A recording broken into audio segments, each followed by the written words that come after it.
Baik, Assalamualaikum warahmatullahi wabarakatuh. Alhamdulillah wassalatu wassalamu ala sayyidina Muhammad wa ala alihi wa sahbihi ajma'in. Amma ba'du. Yang dihormati pensyarah kami iaitu Ustaz Muhammad Syaiful Amal bin Ismail yang mana yang merupakan pensyarah kami subjek pengajian Islam. Baik, tajuk yang kami pilih adalah salah faham terhadap Islam. Manakala buku rujukan ataupun buku pilihan kami ialah bertajuk Umat Islam Terhina Kenapa? Baik, dalam buku ini dia mengandungi 218 muka surat yang mana pengarahnya adalah Zainal Jain dan Siti Maryam Yusuf. Baik, buku ini adalah isinya hampir sama dengan buku teks pengajian Islam edisi yang kedua tu. Baik, nama ahli kumpulan kami ialah Hazarul Aswad bin Aban Mursili di 1931-2456. Yang kedua iaitu saya Muhammad Kashfullah bin Zainatul Azman di 1931-2448. Yang ketiga Ahmad Syamil Adili bin Sulaiman di 1931-2194. Dan yang keempat adalah Muhammad Nur Zikri bin Muhammad Isyamuddin di 1931-2435. Baik, kami adalah daripada kumpulan 3. Baik, sebelum kita pergi kepada sejarah ataupun sebelum kita pergi kepada isi dalam buku ini, kita harus mengenal itu Islam. Islam ini adalah, dari segi istilahnya adalah tunduk dan patuh. Tunduk dan patuh kepada Allah Subhanahu Wa Taala. Apa yang disuruhnya, apa yang dilarangnya, kita kena buat. Apa yang disuruh kita kena buat, manakala apa yang dilarangnya kita kena tinggal. Itu Islam. Islam juga adalah bersifat agama yang sumur. Islam ini bersifat sumur, yakni lengkap dan sempurnalah dari semua segi aspek kehidupan manusia. Sama ada dari segi politik, pendidikan, apa lagi? Politik, pendidikan, sosial, ekonomi dan sebagainya. Baik, sebab itulah kita tidak perlu diragukan lagi bahawasanya agama Islam itu adalah agama yang sesuai untuk semua makhluk. Tidak kiralah bangsa ke, tidak kira negara ke, tidak kira iklim ke, tidak kira semua itu. Sebab agama Islam ni adalah agama yang sesuai untuk semua makhluk. Namun begitulah, ada satu gelintir terdiri daripada orang Islam dan non-Muslim, yakni orang bukan Islam. Dia ni salah faham. Sebab apa? Sebab kenapa? Sebabnya asal daripada pengenalan modernisme oleh penjajah barat ke dunia Islam. Sebab penjajah barat ni dia membawa budaya dia. Apabila dia jajah sesebuah negara Islam, maka dia bawa lah apa benda ni, bawa budaya mereka untuk merosakkan pemikiran Islam dan meninggalkan ajaran Islam ni. Tu penjajah barat tu. Matlamat dia. Kita tak nak pergi lagi lah. Cuma itu hanyalah sebahagian pengenalan saja. Baik, selain itu juga sebahagian besar media masa barat ni dia melibatkan Islam ni ataupun memburuk-buruk Islam ni dengan keganasan. Dia kata Islam ni ganas dengan peperangannya, dengan bunuh. Sedangkan itu semua tidak. Dan dengan ketakasupan media bahasa barat ni, dia menghasut orang-orang barat, menghasut pemikiran orang umat Islam ni. Dia kata Islam ni ta'assub sangat. Itu silap, pemikiran silap. Dan dia kata juga Islam ni mundur, tidak maju.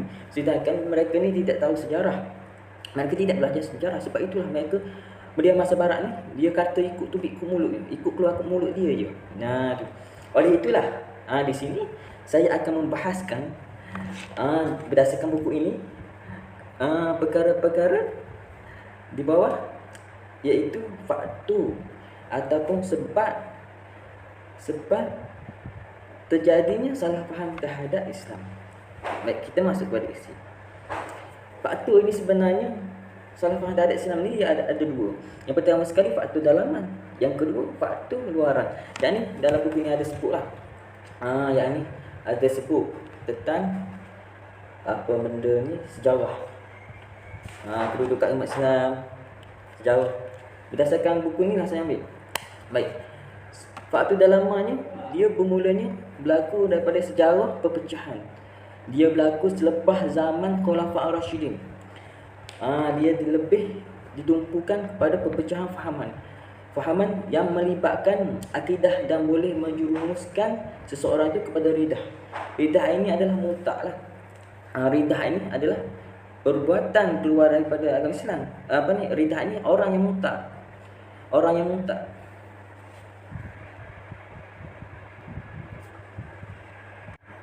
Baik, ridah itu adalah orang yang keluar daripada agama Islam, yang meninggalkan agama Islam. Manakala mutak itu ialah perbuatan yang keluar daripada agama Islam. Baik. Orang golongan apabila berpecahnya fahaman, mereka yang fanatik ataupun terlalu ta'assub kepada fahaman mereka ini tidak setuju dengan fahaman lain. Maka mereka ini menilai ataupun menghukum orang lain itu sesat dan kafir. Yang inilah berlaku orang yang salah faham terhadap Islam ni, dia mula-mula berlaku perpecahan dulu. Dalam buku ini ada sebut sejarah perpecahan umat Islam. Dia ada 2 tingkat, tapi saya ringkaskan menjadikan satu supaya mudah. Supaya mudah untuk kita faham, insya-Allah. Baik, peristiwa ini diburukkan lagi apabila musuh-musuh Islam seperti nanti saya sebut, yang memasukkan ideologi asing, ideologi yang sesatlah, seperti falsafah Yunani, Greek, Nasrani, Yahudi dan ateisme. Maka lahirlah golongan yang disebut Jabariyah, Qadariyah, Syiah, Mu'tazilah dan berbagai-bagai aliran lain. Baik, dia bercampur aduk fahaman orang kafir. Apabila bercampur aduk dengan fahaman Islam ni, dia akan keluar Qadariyah, Syiah, Mu'tazilah. Baik, peperangan ideologi berterusan sehingga hari ini. Kerana apa? Orang salah faham tu sebab agama ataupun fahaman masing-masing sering mengeluarkan pendapat ideologi yang mana mereka menggunakan cara tipu daya yang lebih licik, sehingga tanpa disedari serangan tersebut telah merosakkan pemikiran umat Islam. Baiklah, seperti mana program televisyen. Program televisyen ini tidak salah, tuan-tuan, tetapi hiburan yang terlaluan akan merosakkan pemikiran kita.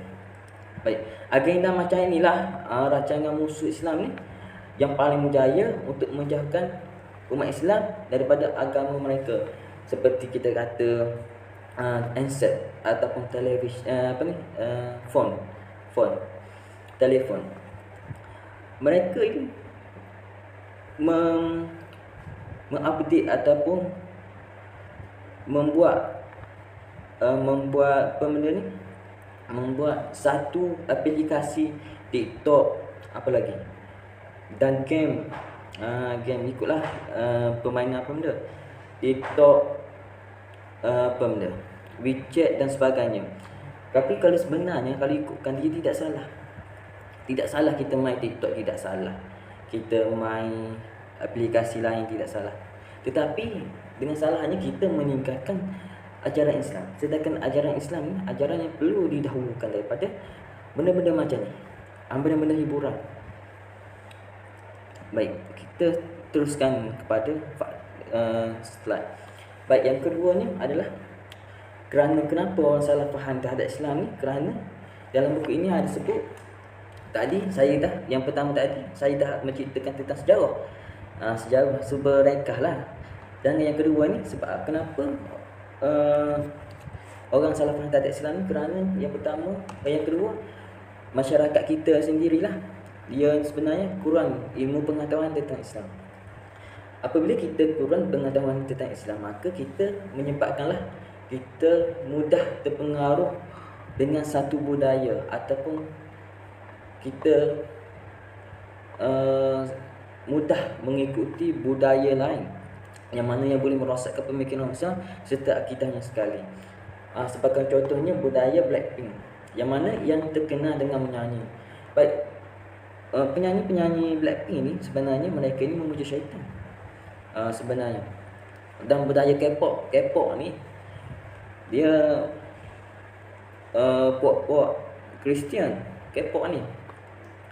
Sebab itulah golongan muda sekarang ni, terutamanya perempuan, terikut-ikut dengan K-pop. Kenapa tak tahu. Sebab itulah mereka ini ilmu pengetahuan tentang agama kurang. Dan sebab itulah terjadinya salah faham terhadap Islam. Apabila ilmu pengetahuan kurang, maka kita jadi salah faham terhadap Islam. Sedangkan apabila kita nak memahami Islam itu, kita kena belajar. Bukan kita nak mengetahui Islam saja.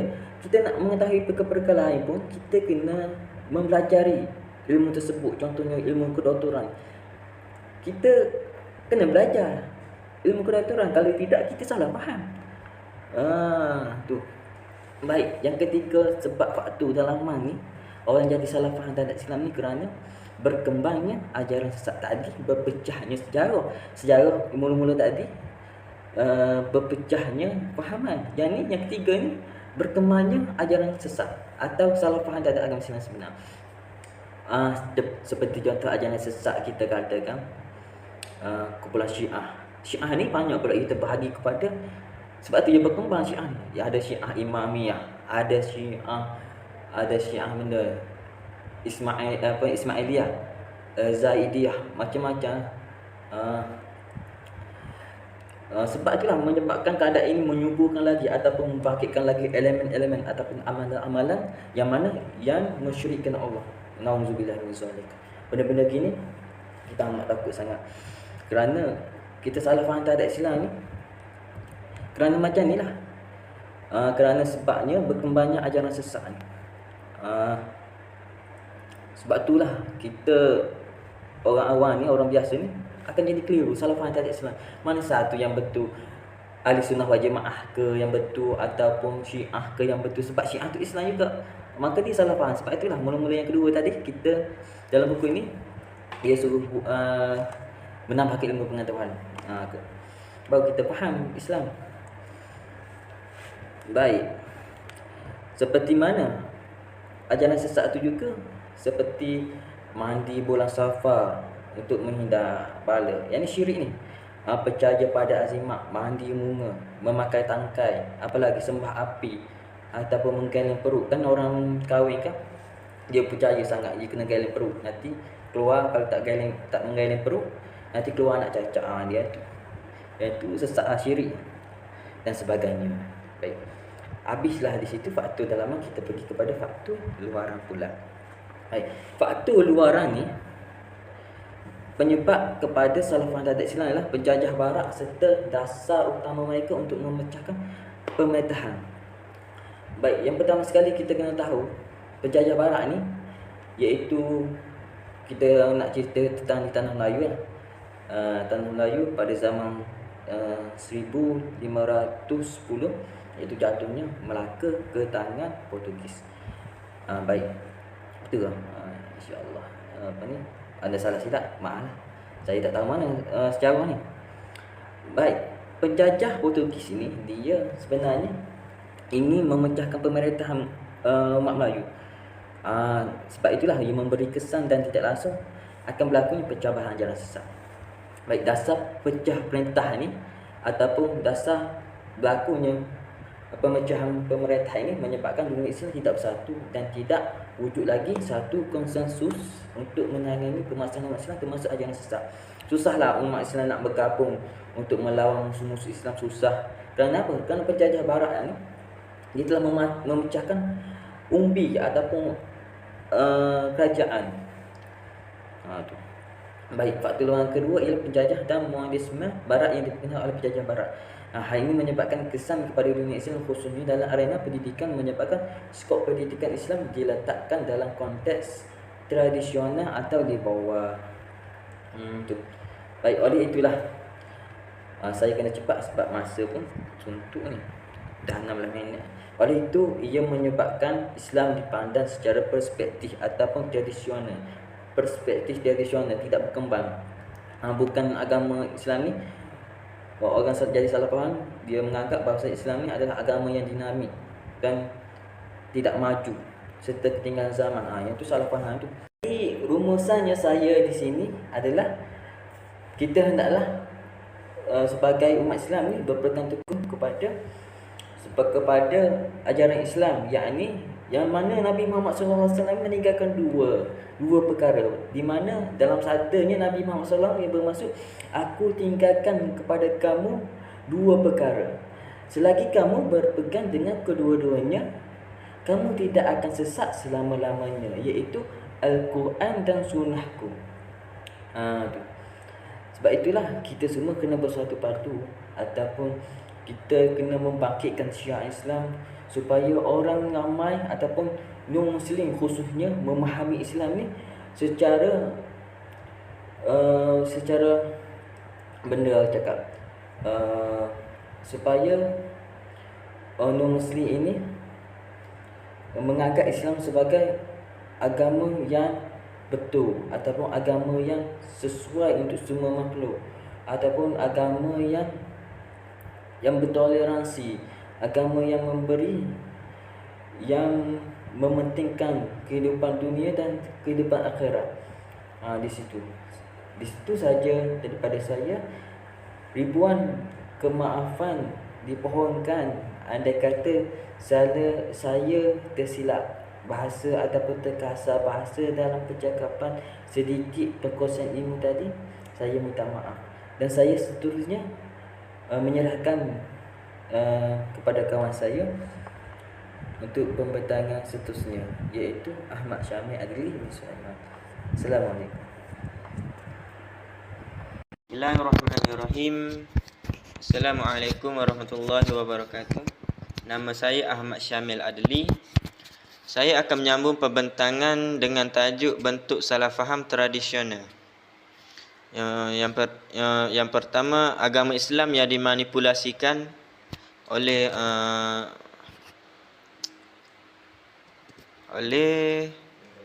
penjajah barat. Yang pertama, dogmatisme dan ideologi. Sebahagian orientalis barat ni, khusus pada awal era moden dan sebelumnya, mereka ni melihat agama Islam ni sebagai satu dogmatisme yang menekankan aspek ritual semata-mata. Sebahagian mereka lagi menganggap satu ideologi, sedangkan Islam ni merupakan satu ad-din atau agama yang lengkap dan mencakupi seluruh aspek kehidupan manusia serta universal. Yang kedua, ialah dari dulu lagi bahawasanya puak-puak orientalis barat ni menganggap agama Islam ni bukan agama samawi, yakni datang dari langit.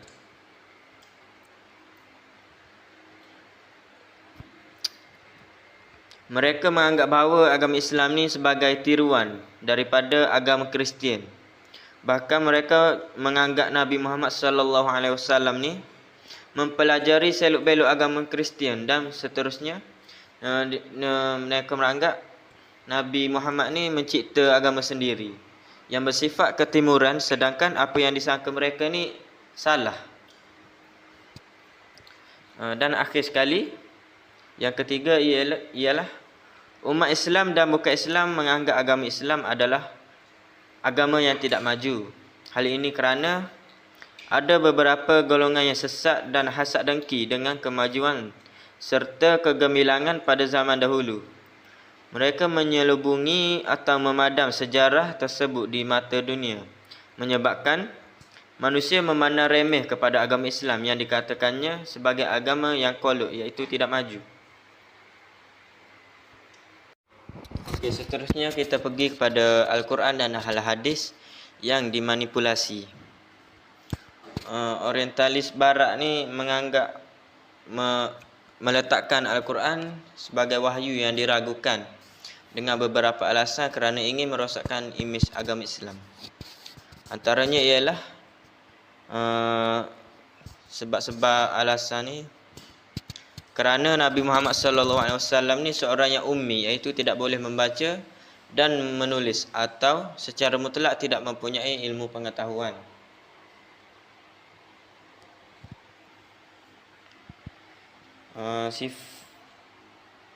Sifat ummi dikaitkan dengan Nabi Muhammad SAW sebenarnya menjadi ketentuan Allah supaya baginda tidak difitnah sebagai pencipta Al-Quran, mencipta Al-Quran. Bangsa Arab Quraisy ni yang disifatkan dalam Al-Quran sebagai ummiyin atau buta huruf.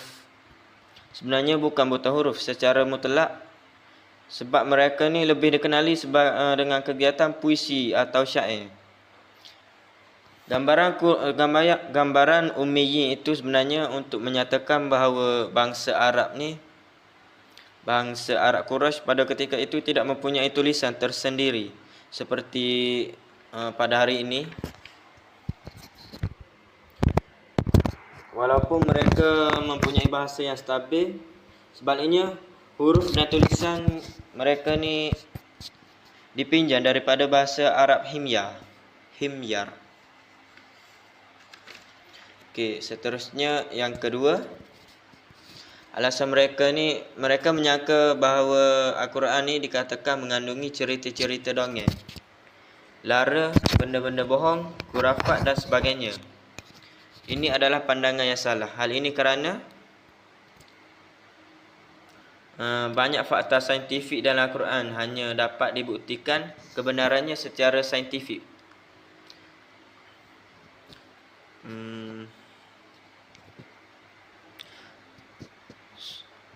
Sungguh pun terdapat banyak cerita dalam Al-Quran.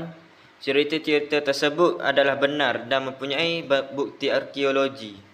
Seperti contohnya cerita tentang Fir'aun.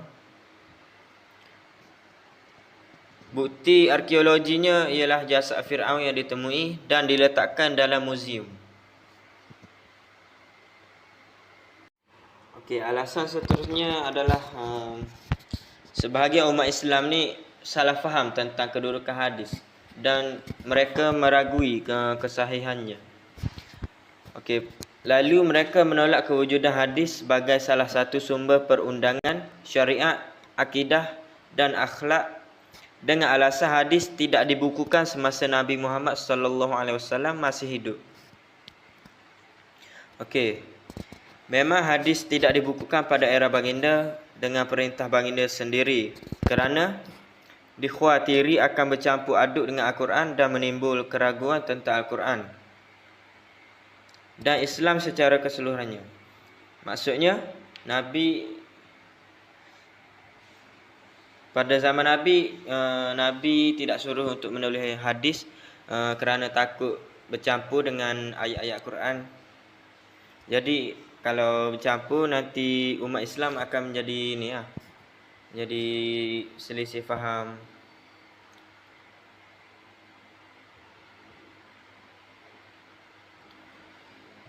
Namun keseluruhan hadis dirakamkan melalui hafalan para sahabat yang mantap dan turun-temurun sebelum ia dibukukan pada era berikutnya. Okey, selepas itu sahaja. Okey, akhir sekali iaitu alasan dia masyarakat dan negara Islam yang dimanipulasi. Mereka menganggap bahawa masyarakat Islam ni adalah masyarakat yang tidak bertamadun.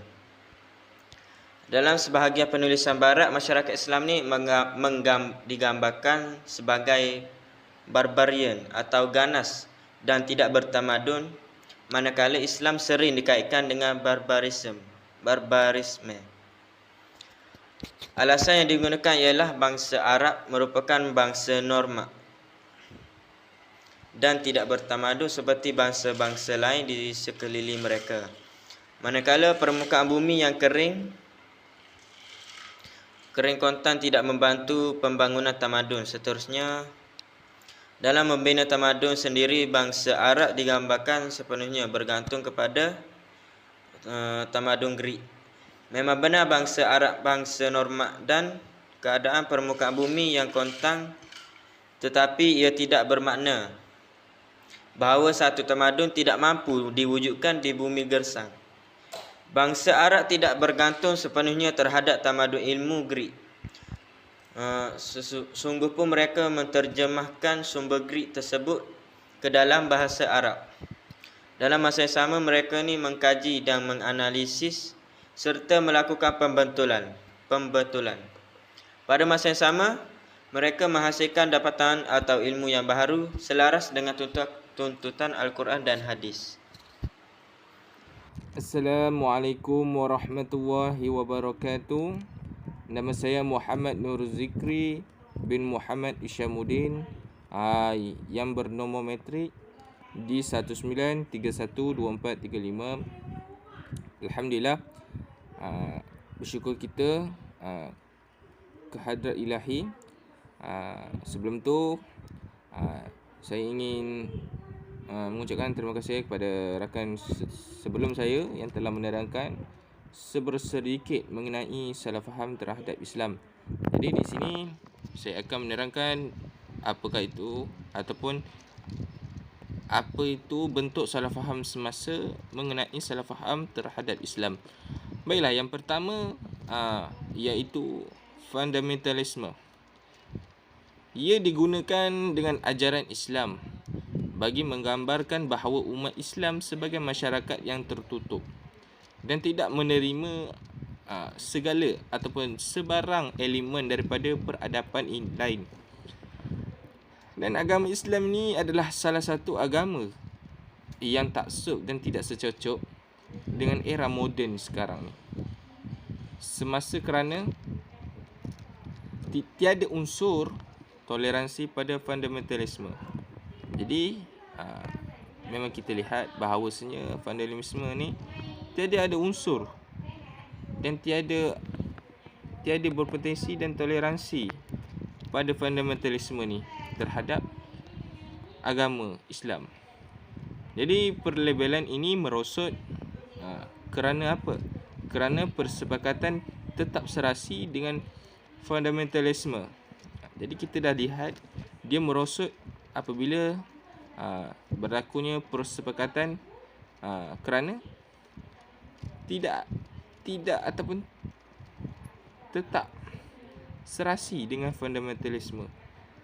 Jadi hakikatnya dalam interaksi ini pula dengan peradaban barat, masyarakat boleh menerima sebahagian sahaja elemen positif untuk dikembangkan dalam masyarakat barat. Jadi mereka tidak menggunakan sepenuhnya, akan tetapi mereka menggunakan sebahagian sahaja elemen positif ini untuk dikembangkan dalam masyarakat barat. Jadi dari sudut lain bagi istilah tersebut menggambarkan perspektif dengan pemikiran barat ini yang telah menganggap setiap perkara yang fundamentalisme ni tidak bersikap terbuka. Akan tetapi ini salah apabila dikaitkan dengan Islam. Mereka tidak boleh mengkaitkan dengan Islam. Mereka tidak boleh menyalahkan Islam. Mereka tidak digalakkan kerana Islam ini adalah agama yang sangat moden. Menjaga perspektif mereka. Jadi selain itu, saya boleh terangkan adalah ekstremisme. Saya mohon maaf kalau saya tersilap sebut sebab susah nak sebut. Jadi apakah itu? Ia digunakan untuk menggambarkan bahawanya wujud golongan ekstremisme seperti contoh golongan Wahabi, iaitu dalam masyarakat Islam yang boleh mengancam kesejahteraan hubungan antara manusia pelbagai latar belakang agama. Ekstremisme ni digunakan apabila wujud sikap anti barat dalam kalangan sebahagian umat Islam yang tidak senang hati akan terhadap kehadiran politik barat dalam urusan negara Islam, terutamanya Timur Tengah. Jadi mereka menggunakan apabilanya wujud ekstremisme ni apabila rakyat orang Islam ataupun kaum Islam ini telah dikacau, telah membuatkan mereka tidak senang hati, maka akan adanya wujudnya sikap intihadi ni, sikap anti barat ini, maka ekstremisme ni akan wujud terhadap orang Islam ini, seperti yang kita lihat apabila kehadiran politik barat dalam urusan negara Islam, terutamanya Timur Tengah, yang berlakunya konflik antara Palestin dan Israel, yang kita boleh lihat pada zaman kini dan yang sentiasa berterusan. Baiklah. Seterusnya, istilah bagi terorisme, kita boleh lihat ia pula dipercayai digunakan apabila wujud elemen ganas dalam Islam yang bersifat individu dan menggunakan kekuatan senjata seperti bom untuk membunuh mangsa. Terorisme ni mula digunakan pada insiden pertama yang melibatkan pengoboman Arab Palestin yang berani mati dalam menentang penjajah Israel terhadap Palestin. Jadi sebenarnya Islam ni adalah merupakan agama yang harmoni. Kita boleh lihat buktinya, banyak peperangan antara Islam ni dengan Barat berlaku di bumi Islam yang serba kekurangan dari segi senjata dan kekuatan ekonomi.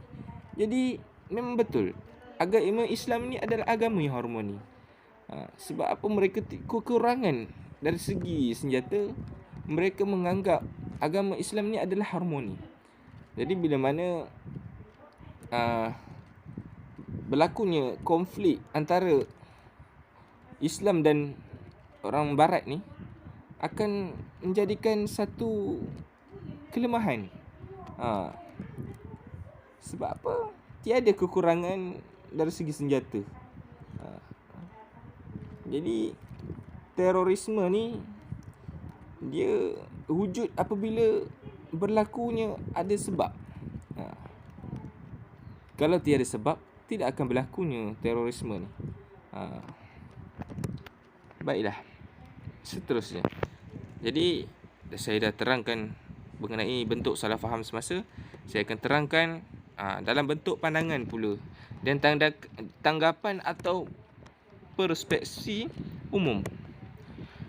Jadi yang pertama yang kita lihat, Islam ni adalah sebagai penyebab pertembungan peradaban abad ke-21 ataupun alaf baharu.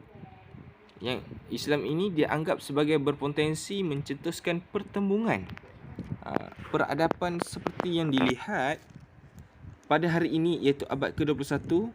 Hakikatnya pertembungan peradaban bukan inisiatif umat Islam, akan tetapi ia lebih menggambarkan kesangsian dan prejudis Barat.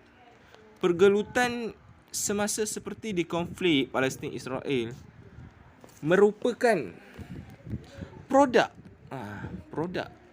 peperangan dunia pertama Barat yang bertelagah sama sendiri dalam menguasai Timur Tengah. Jadi yang kedua adalah dari segi aspek kerohanian pula. Islam tidak relevan untuk mengejar kemajuan, akan tetapi ilmu ni berteraskan sains, teknologi, profesionalisme dan seumpamanya. Selain kurang diperlukan dalam dunia semasa, memang benar untuk mengejar dunia semasa ni ilmu agama tidak diperlukan, tetapi untuk menjadikan manusia yang stabil dan sentiasa lengkap dalam berurusan dengan dunia semasa, aspek agama amat diperlukan. Jadi ilmu agama memang diperlukan, tetapi agama adalah salah satu yang pertama yang diperlukan. Barulah tercetusnya keilmuan itu. Jika tiada agama, tiadalah ilmu yang diberkati oleh Allah Subhanahu Wa Taala. Baiklah. Yang ketiga, penghayatan tamadun Islam tertumpu pada konteks nostalgia merupakan racun kepada umat Islam untuk maju lantaran berpuas hati pada apa yang ada. Penghayatan sesuai dengan makna asalnya dalam bahasa Arab, iaitu hidup perlu dikaitkan dengan usaha menghidupkan tamadun Islam. Dan akhir sekali adalah keterbatasan mengenai kuasa ataupun utiliti rujukan dan sumber Islam. Sebagai intelektual Islam tidak yakin dengan keupayaan sumber ilmu Islam sebagai rujukan dalam kegiatan akademik mereka. Mereka ni telah menganggap Islam ni tiada senang cerita tidak maju. Tidak majulah. Mereka kata ilmu Islam ni mereka tidak yakin apa yang dikeluarkan oleh Islam ini. Disebabkan itu bahawa mereka terikat dengan kemajuan barat. Seperti yang kita boleh lihat dari negara Korea, Jepun dan negara yang selain Islam. Mereka sudah tertaksub dengan barat ini, kemajuan barat ini, sampaikan tidak yakin bahawasanya ilmu Islam ini boleh digunakan sebagai rujukan. Jadi selain itu, penulisan bertakraf magnum opus oleh ilmuwan Islam juga kurang atau tiada langsung dalam sesuatu disiplin. Mereka menganggap penulisan bertakraf magnum opus ni pun mereka tidak yakin. Mereka menganggap Islam ini kurang dan tiada langsung dalam sesuatu disiplin. Jadi itu je saya boleh terangkan. Saya akan serahkan kepada rakan saya seterusnya. Wabillahi taufiq wa hidayah. Assalamualaikum warahmatullahi wabarakatuh. Assalamualaikum warahmatullahi wabarakatuh. Nama saya Azhar Al-Asawad bin Abang Rosli. Nombor metrik di 19312456. Hari ini saya akan membentangkan untuk cara mengatasi salah faham terhadap Islam. Okey, yang pertama, untuk mengatasi salah faham sama ada dari dalaman masyarakat Islam sendiri atau luaran, bukanlah merupakan perkara mudah. Selain itu, era ini dunia dikuasai oleh arus global barat dalam semua aspek termasuk maklumat. Seterusnya, media masa antarabangsa dikuasai barat, tetapi terdapat satu jalan yang mungkin sukar tetapi berkesan untuk jangka masa yang panjang. Jalannya ialah umat Islam perlu menjadi umat contoh seperti yang ditekankan dalam Al-Quran dalam surah Al-Baqarah ayat 143. Bagi konteks individu pula, meningkatkan jati diri seperti menjejaki langkah role model Islam seperti Imam Syafi'i dan Imam Ghazali, serta untuk menjadi individu atau bangsa yang berjaya. Yang kedua, mempunyai aura karisma atau kewibawaan. Aura, karisma dan kewibawaan merupakan anugerah semenjak lahir, tetapi aspek-aspek ini boleh diusahakan dan dibangunkan dengan kecekalan, kegigihan dan kesabaran. Yang ketiga, melengkapkan diri dengan ilmu semasa kerana merupakan keperluan setiap individu, dan setiap individu Islam diperintah untuk menimba ilmu pengetahuan. Yang keempat, menguasai semua kepakaran sains, teknologi dan ICT. Di samping itu, ilmu kemahiran dan kepakaran dalam sains, teknologi dan ICT juga diperlukan oleh setiap individu. Untuk konteks masyarakat dan negara. Pertama, membentuk masyarakat dinamik dan proaktif tanpa berpeluk tubuh atau berpuas hati dengan mentaliti subsidi kerajaan. Yang kedua, selain itu, meningkatkan kerjasama sesama negara Islam dalam pelbagai urusan seperti perdagangan, kebudayaan, sukan dan pendidikan adalah penting untuk memberikan gambaran positifnya kepada dunia. Yang ketiga, akhir sekali, menjalinkan hubungan antarabangsa dengan baik. Hubungan dunia Islam dengan antarabangsa perlu diberikan perhatian. Dunia Islam perlu menerajui hubungan tersebut, bukan sahaja bersikap tetapi perlu proaktif dan berwibawa. Untuk kesimpulan pula yang terakhir, terdapat dua bentuk gambaran yang salah tentang Islam, iaitu mengenai bentuk tradisional dan semasa.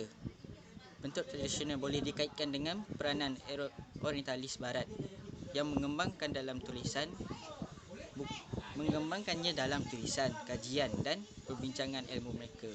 Yang kedua, bentuk semasa boleh kita kaitkan dengan propaganda media massa, khususnya selepas Perang Dingin berakhir kerana ancaman komunisme terhadap demokrasi barat dan ancaman sosialisme terhadap kapitalisme barat sudah berakhir. Yang ketiga, di samping itu kita juga perlu mendalami ilmu agama Islam agar hidup kita tidak terpengaruh dengan budaya barat dan perkara-perkara yang menjelaskan macam terlalu taksub dengan apa semua benda. Yang terakhir, oleh itu barat berhadapan dengan pengaruh Islam yang semakin meluas sehingga ke benua Eropah seperti kepada era Utsmaniyah dahulu. Sekian, terima kasih.